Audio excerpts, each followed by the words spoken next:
నమస్తే నేను Priya welcome to fourth estate news.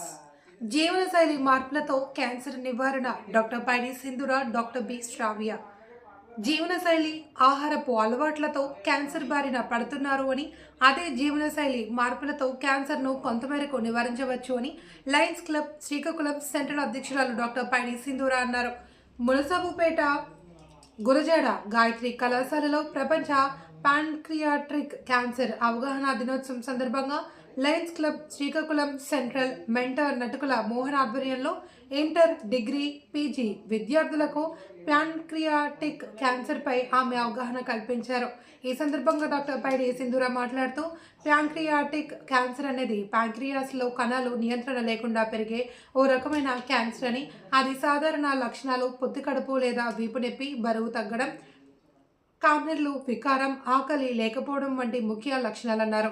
ఇది ప్రారంభ దశలో తరచుగా ఎటువంటి లక్షణాలు చూపించదని, ప్యాంక్రియాటిక్ క్యాన్సర్ చికిత్సలు క్యాన్సర్ దశ, రోగి ఆరోగ్యం ఆధారంగా మారుతూ ఉంటాయన్నారు. ఆరోగ్యకరమైన బరువును నిర్వహించడం, క్రమం తప్పకుండా వ్యాయామం చేయడం వంటి జీవనశైలి మార్పుల ద్వారా ఈ క్యాన్సర్ ప్రమాదాన్ని తగ్గించవచ్చన్నారు.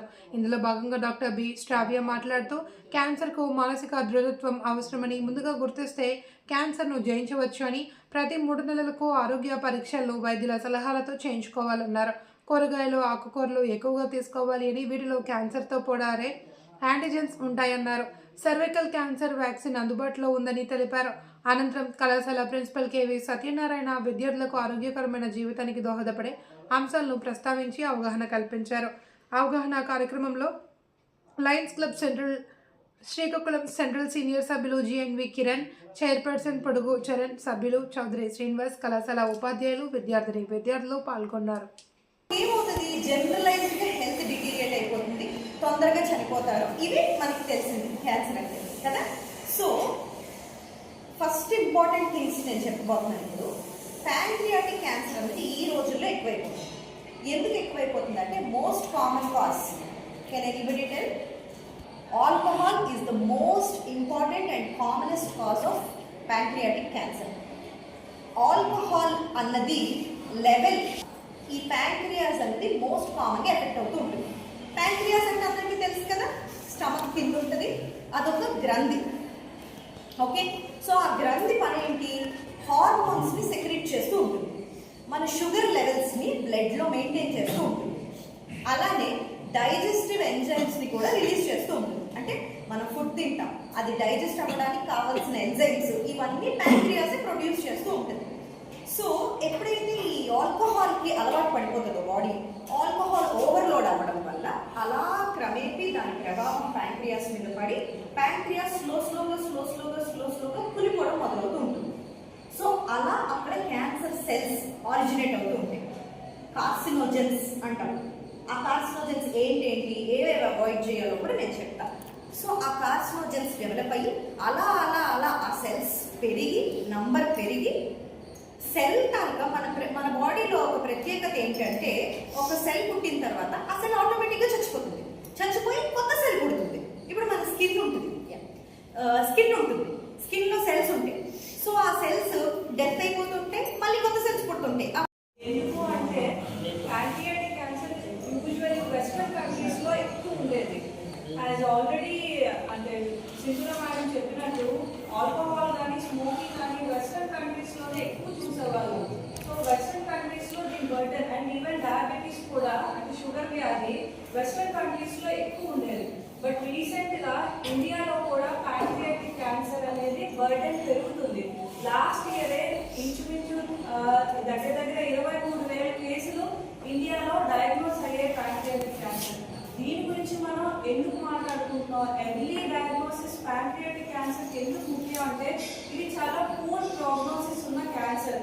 అంటే మిగిలిన క్యాన్సర్స్, బ్రెస్ట్ క్యాన్సర్ కానీ ఇవేవైనా చాలా మంచి ప్రోగ్నోసిస్ ఉంటుంది ఎర్లీగా ఐడెంటిఫై చేస్తే. కానీ ఇది చాలా పూర్ ప్రోగ్నోసిస్ అండ్ దీని డయాగ్నోసిస్ కూడా చాలా డిఫికల్ట్ అనమాట. సో అందుకు అంటే దీని సైన్స్ కానీ సింటమ్స్ కానీ చాలా వేగ్గా ఉంటాయి.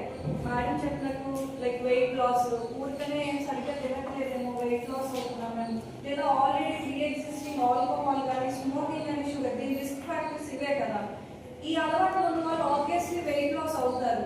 షుగర్ అన్కంట్రోల్డ్ ఉన్నప్పుడు వెయిట్ లాస్ వస్తుంది, కెటేసియా అంటారు అన్నమాట క్రానిక్ వెయిట్ లాస్. ఆల్కహాల్ తీసుకున్న వాళ్ళు భోజనం సరిగ్గా తినరు వాళ్ళని, అంటే మీకు తెలుసు చుట్టుపక్కల చూస్తూ ఉంటారు కదా, ఎడిక్ట్స్ తాగేసి అలా పడిపోతారు తప్ప ఫుడ్ సరిగ్గా తీసుకోవచ్చు. సో వాళ్ళు వెయిట్ లాస్ అవుతారు. సో ఈ వెయిట్ లాస్ అనేది మనం అందులోకి మనం అనుకుంటాము. సో వెయిట్ లాస్ని పెద్ద పట్టించుకోం.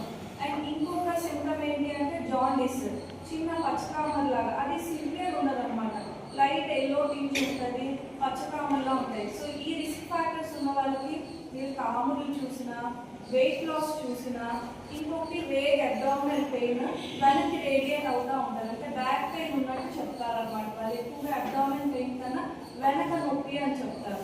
సో ఈ పెయిన్ ఏమైనా ఉన్నా మనం ప్యాంక్రియాటిక్ క్యాన్సర్ వీళ్ళలో ఉందేమో అందరూ అనుకోకండి. ఈ risk factors and family history కూడా చాలా ఇంపార్టెంట్ అనమాట. ఎందుకంటే కొంతమందిలో వంశపారపర్యంగా వచ్చే జబ్బులు ఉంటాయి అంటారు కదా, క్యాన్సర్స్ కూడా కొన్ని ఫ్యామిలీస్లో రన్ అవుతాయి. సో మన ఫ్యామిలీలో ఎవరికైనా ప్యాంక్రియాటిక్ క్యాన్సర్ ఉంది అంటే మనం జాగ్రత్త పడాలి. షుగర్ లేయర్ లా వచ్చేస్తూ ఉంటుంది, మళ్ళీ కొత్త కొత్త సెల్స్ పుడుతూ ఉంటాయి. సో ఇప్పుడు ఈ క్యాన్సర్లో ఏమవుతుందంటే ఆ సెల్స్ డెత్ అవ్వదు. డెత్ అవ్వకుండా అలా అలా అలా అలా నంబర్ పెరిగిపోయి ఒక మాస్ లాగా తయారవుతుంది. సో కామన్గా ఎడినోకార్సినోమా అంటారు, అంటే it is a type of cancer, pancreas effect అవుతూ ఉంటుంది. సో అలా పెరిగి అలా చిన్న చిన్నగా పేషెంట్కి ముందు సిమ్టమ్స్ ఉండవు, చిన్న ఫెటీగ్, చిన్న నీరసం రావడం, ఒక 4 అడుగులు వేసరికి అలిసిపోవడం, బరువు తగ్గినట్టు అనిపించడం అలా జరుగుతుంటుంది.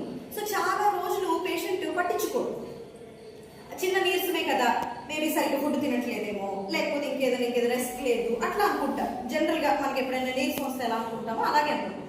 ఆ నీరసం అలా అలా అలా పెరిగి చిన్న పనులు కూడా ఈజీగా చేసుకోలేకపోవడం, ఈజీగా అలసట రావడం, చిన్న పెయిన్ అబ్డోమెన్, అంటే పొట్ట తాలూకు పెయిన్ వస్తూ ఉంటుంది, కొంచెంగా వస్తూ ఉంటుంది.